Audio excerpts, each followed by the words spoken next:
downtown and said to yourself, man, these roads are pretty rough. Well, you're not alone, and the stats seem to agree with you. But where are the worst roads here in San Antonio? The News 4 I-Team's Jordan Elder joins us with the breakdown. When you were in school, you probably got a report card at the end of every year, A, B, C, D, F. But did you know that San Antonio streets also get a report card? Every single street has a grade, and F streets are the worst of the worst. There are 470 total miles of these failed roads across town. Here's the breakdown by city council district. District 9, which is up north and central, only has about 5 miles of failed streets, 1% of the overall total. District 2 on the east side has about 80 miles of failed streets, the most in the city. You're going to get damage to your cars, you're going to feel unsafe. It's really horrible. It's an expensive fix. Every mile of F streets is about $2 million to completely rehab them. So it's going to be quite some time before we're able to fully reconstruct all of the F streets in not just my district, but throughout the city. But the city has already set aside some of the funding for fixes. Each district got money in the 2022 bond for F Street reconstruction. And in this year's budget, $137 million will go toward building and repairing streets in bad shape. Maki Rodriguez says it's important to fix the F streets, but also important to maintain the other grades. You can also track some of these projects on the city's website. As you can see on this dashboard, 32% of the city street projects have been completed so far this fiscal year. For the News 4 I-Team, I'm Jordan Elder. I hear a noise, and as I looked back to my left, I saw a chrome bumper. It hit me. Unfortunately, that's not an uncommon story in San Antonio. Someone walking hit by a car. Data from the city's Vision Zero program lists about 4,000 pedestrian-involved crashes on city streets in the last 5 years. There are projects in the works to lower that number, including educating walkers to keep to crosswalks and be aware of traffic. The city's also taking steps to improve safety. The City of San Antonio's Transportation Department is looking at our corridors to determine where we should put mid-block crosswalks where appropriate, as we see more and more pedestrian activity that's not crossing at the signalized intersections. The city has several of those mid-block crosswalk projects underway, and it's upgrading the signals at intersections too. This pedestrian crossing flasher was recently installed on W.W. White and MLK Drive on the east side, with more in the works all over the city. In an effort to discourage people from crossing the highway, TxDOT installed these pedestrian barriers on Loop 410 between Marbach and Highway 90 last summer. 2 additional pedestrian barrier projects are planned for later this year on US 90 and Southwest Loop 410. Another dangerous problem that we often see on our roads, we're talking about red light runners. We dug through data from San Antonio police and learned that officers issue on average 70 tickets per month to people who run red lights. It's a deadly practice that, according to AAA, costs hundreds of lives nationally each and every year. Locally, defensive driving schools warn their students about the dangers of blowing through lights. They say staying safe starts with being aware. If you're at an intersection and the light turns green, pause for a second, right? Pause for a second, check your left, right, left again. Why? Because there are drivers that tend to run those lights. Other advice from driving experts: start your day a tad bit earlier so that you are not in a rush and potentially putting others in harm's way. Now, another step the city has taken to make sure our roads are safe: installing more of these flashing stop signs. The city actually set aside $300,000 last year to purchase and install 100 of them throughout our city. The Public Works Department chose where to install the signs based on crash history along with 311 calls. The city will actually study the number of crashes before and after the signs are installed. Outside studies have shown that the flashing lights help to remind people to stop, or at least to slow down. Let's talk speeders. One Northwest Side school district is on a mission to crack down on speeders. That this is a priority not only for me but also for the rest of the council district. Speeding is a problem citywide. We added the new 117 new police officers, 105 of them which will be on patrol, and we need those police officers out there to be catching people speeding so that we can ticket them and kind of change the culture. Speeding has become such an issue for certain areas in District 7. Councilwoman Marina Alderete Gadvito has added 4 stop signs since taking office last year. In the future, she hopes to add more ways to slow down drivers, like speed bumps, humps, and cushions, and a greater police presence in the district, which spans from around 1604 and Braun to the southeast toward Culebra and Zarzamora. Well, you've seen them on highways all across Texas. We're talking about traffic signs just like that one right there, with clever lines about slowing down or not drinking and driving. Well, now TxDOT says the witty one-liners will soon be a thing of the past. New federal guidelines say that they've got to go as to make sure the messages are more clearly communicated. Something that won't be going away anytime soon: construction on 1604. The Loop 1604 North expansion project involves several transportation improvements designed to improve mobility, reduce congestion, and enhance safety along the high-traveled corridor from Bandera Road all the way to I-35. Here's a look from your South Texas Ford dealer's Sky 4. The project includes widening 1604 to 10 lanes, flyover interchanges at I-10 and I-35, along with safe travel accommodations for bicycles and pedestrians. The project is being done in phases, so you can expect changes in traffic shifts and nightly lane closures. We will share updates along the way on air and online. Getting around the bustling north side will soon be easier and safer. The 1604 project includes upgrading Blanco Road at 1604 with an innovative intersection. The Blanco Bridge was demolished last summer, and the work underway now includes a new intersection with a continued flow design. Meantime, upgrades to an intersection in Southtown, some called dangerous, have been delayed yet again. That intersection is at Probant near South Alamo. The original plan was for the city to take it over, but TxDOT says they're keeping it, and that means all the designs need to be redone according to state standards. Construction now set to begin in summer of 2027, but some worry the millions of dollars set aside for this project in the recent years won't stretch as far because of inflation. How are you accounting for that? Absolutely, and that's one of the reasons why we are looking for some other funding. We have actually another funding source that we're looking at that might add another $4 million to that project.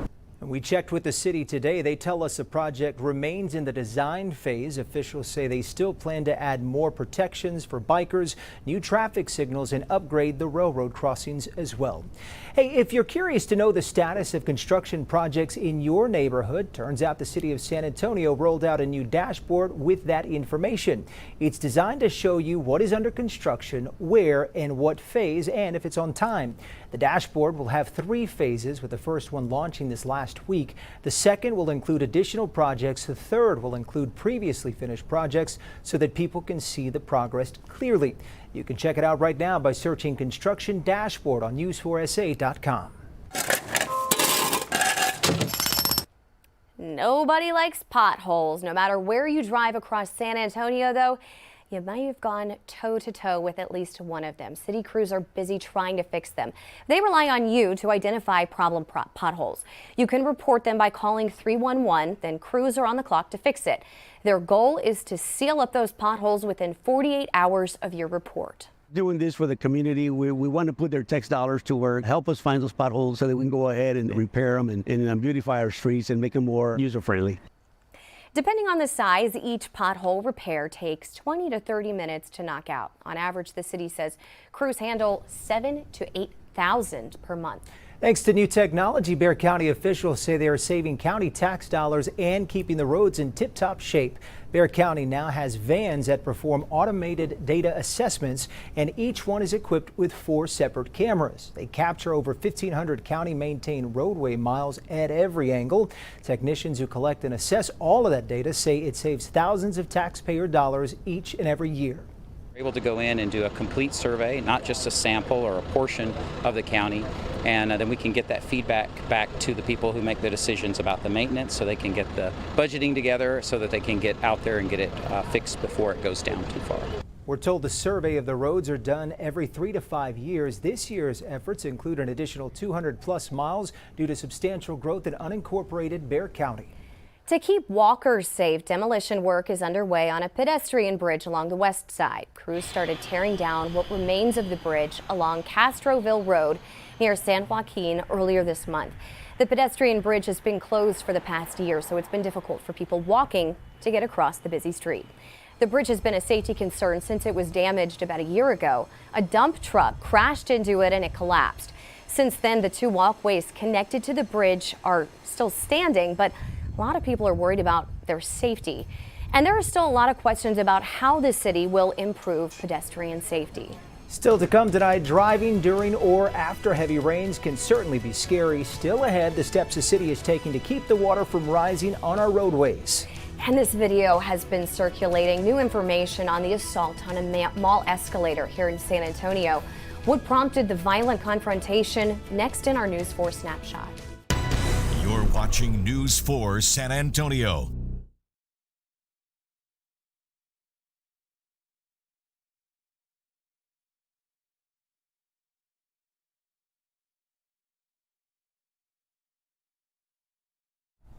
Hello. Hi, can you guys hear me? Hello? Okay, perfect. My left, like right here? Okay, sounds good.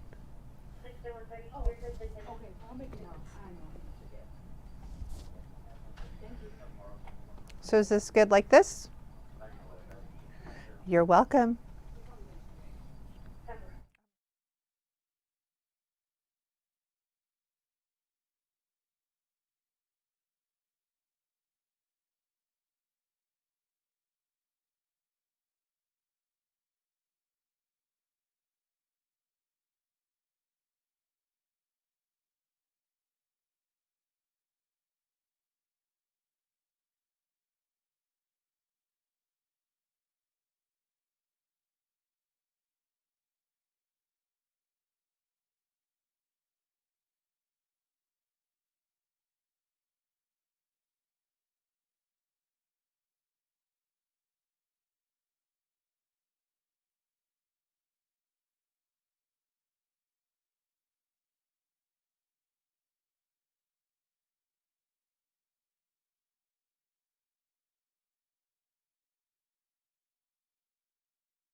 Good evening, I'm Melissa Vega, and this is your News 4 Snapshot. A new search is underway tonight in connection with the disappearance of Lena Keel. You may remember Keel was 3 years old when she went missing back in December of 2021 from the playground at her apartment complex off of Fredericksburg Road in the medical center area. A new tip prompted today's search in an area not far from that complex. Investigators, canines, and CSI teams are combing that area. We will bring you any new developments right here and on news4sa.com. And we've learned what prompted a man to pull an elderly man off of an escalator at North Star Mall. Police tell us the older man went inside of a dressing room to try on a sweater, thinking it was empty, but a woman was inside. The woman, her mother, and a man tracked the older man down, and the video shows what happens next. That man suffered a head injury, broken finger, cuts, and bruises. Police now want to talk to the man and woman seen in that video. And that's a look at tonight's News 4 Snapshot. When it rains, some of our roads flood pretty fast. What's being done to make sure you don't get stuck in the high water? We'll have that for you next. Well, speaking of rain, we do have some way down here to the south. We'll talk about how this could impact your Friday commute, how much rain we'll see across our 4 zones, and if you're making those weekend plans, big time weather changes to get you up to speed on. We'll have that all right after this.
Throughout this newscast, we've told you about what's being done in San Antonio to keep us safe on our roadways, but we have something working against us. New research reveals Texas has some of the roughest roads in the United States.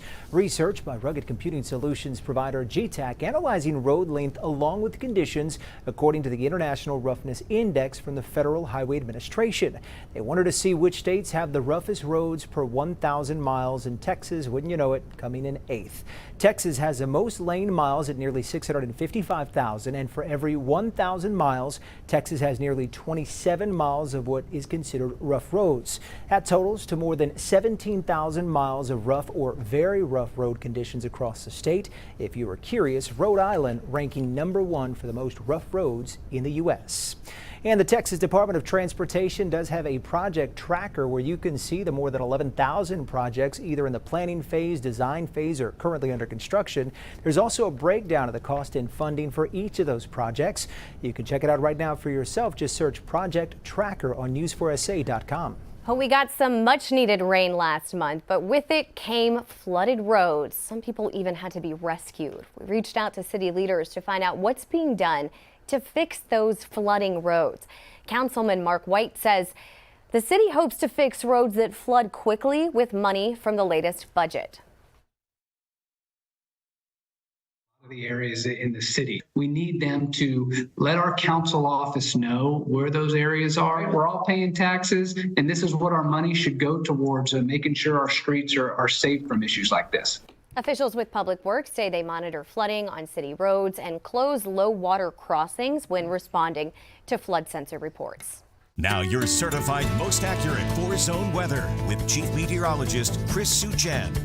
All right, time to talk a little weather because it's not bad outside right now. No, just clouds right now, That's right? it? Yeah, and we'd like to see more rain across our Sure. area because we certainly still need it. Yeah, that would be great. Yeah, but as you're going to see here in just a second, not enough. And we're trending a little bit further south. This is, of course, Thursday, so every Thursday we get a drought update. This is how it looked a week ago, and I'll roll on this and you can see the subtle changes week to week in our area. So just a little bit more improvement after what we had last weekend, although there really wasn't much change in the hill country. You had the jackpot for the rain here this last go around. Abnormally dry now into parts of Bexar County, and you can see we're trying to move that extreme drought out of Bexar County here as effectively we have at this point. More work to be done, but we are making some gradual baby steps in the right direction. So we will see, I think, some pretty solid potential here in our area for a wet morning commute. The afternoon commute may actually have more in the way of some dry roadways in our area. Although I'm going to tell you, it's light on the rainfall amounts. There's no flooding. There's no severe weather risk with this at all. It's just some wet streets. Strong cold front looks to be a little bit faster on arrival. It looks like late evening tomorrow to about 1 in the morning is the window of arrival across our area. It'll be windy and colder behind it. It'll be a blast of winter this weekend and a light freeze Saturday night into a Sunday morning. Right now, again, the rain is just on our doorstep down to the south. In fact, some pockets of heavy rain way down there. It's gradually going to try to lift north here as we head through the night into your day tomorrow. I mean, there's a beautiful pump of moisture off the Pacific. You see this U shape of the flow pattern. That's a trough. So a lot of things to like about rain, but the core of it, where things align properly, the axis of best rain is going to be southern parts of our area and out of our area, I'm afraid to say here. So you'll see the rainfall amounts have come down. Now there's the wet morning drive potential, 50% rain chance for this, a little higher chance obviously to our south and east. And you see how it kind of trends away during the day. Front coming in the evening could have a kick of a few sprinkles or a shower along it. May get a few showers, especially our southern tier, early on Saturday. Otherwise, maybe a sprinkle or two to get your day started. And then we'll get partial sunshine for the afternoon. So rainfall amounts, again, they have trended south. Maybe 1/10 of an inch here in San Antonio. Very light in Hondo and New Braunfels and Bernie. Down to the south, could get a 1/2 inch or more in some cases. Even our eastern zone, the numbers have come down just a bit. And after this, boy, there's just no rain chance next week. I mean, in fact, we're going to be looking at a big warming trend. But before we get there, the wind machine. Here's Saturday, 30 to 40 mile an hour winds behind that front, then breezy into the evening. So that means we're also bringing in a drop in temperatures. 9, 10 o'clock, 30s and low 40s. That's the air temperature. It will barely get back to the low 50s into the afternoon. But when you factor in the wind, it's bundle up weather Saturday. If you're going to be outdoors, this is what it'll feel like in the morning into the afternoon. Still feels like it's in the 30s and 40s. And then when the sun sets, we'll get ourselves a light freeze in the area, although it's a hard freeze into the hill country Saturday night.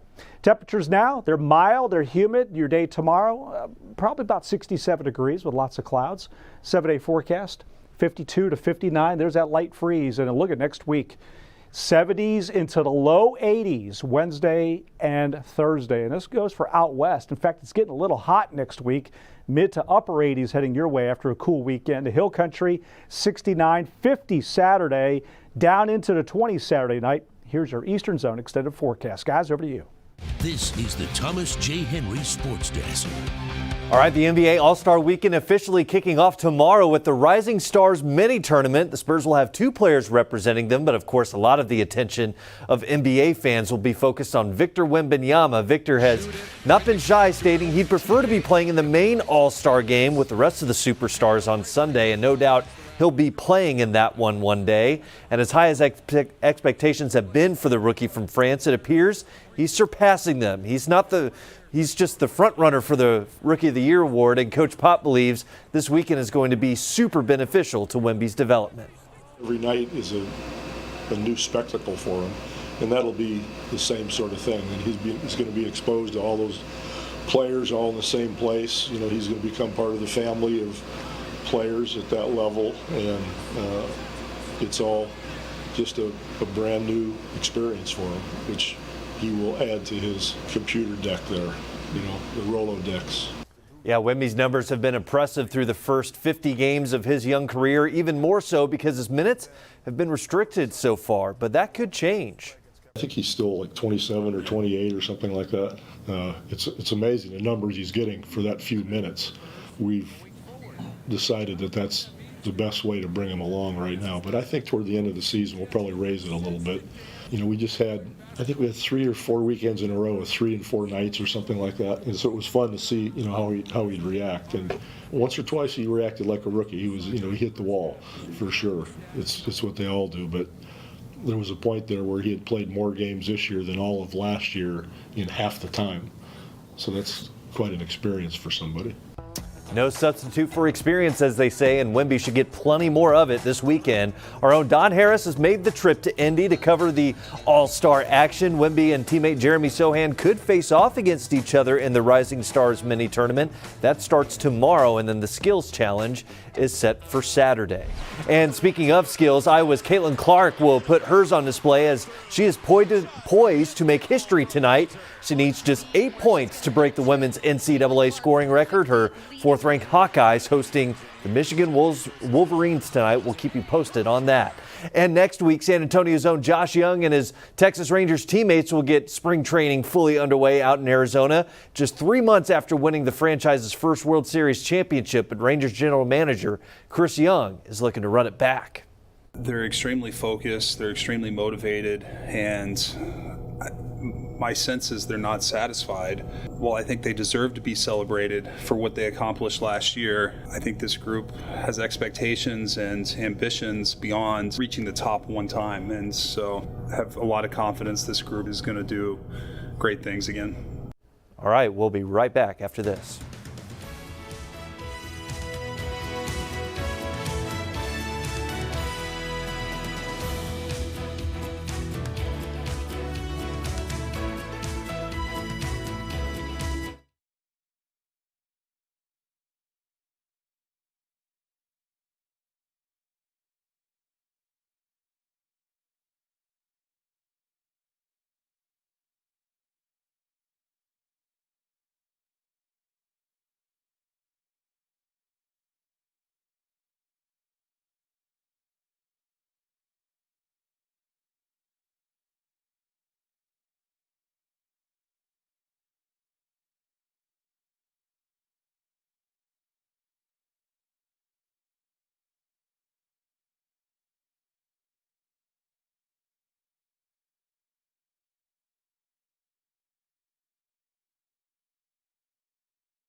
Thank you for joining us for News 4 In-Depth, our exclusive deep dive into issues that are important to you. To rewatch this newscast and all of our in-depth newscasts on our YouTube channel, just scan this QR code, then click podcasts at the top of the page. Next on News 4 San Antonio at 6:30, we are digging deeper on a story that you only saw right here on 4, the golden cheek warbler. Where is the endangered bird that nests on the land developers want in Cibolo?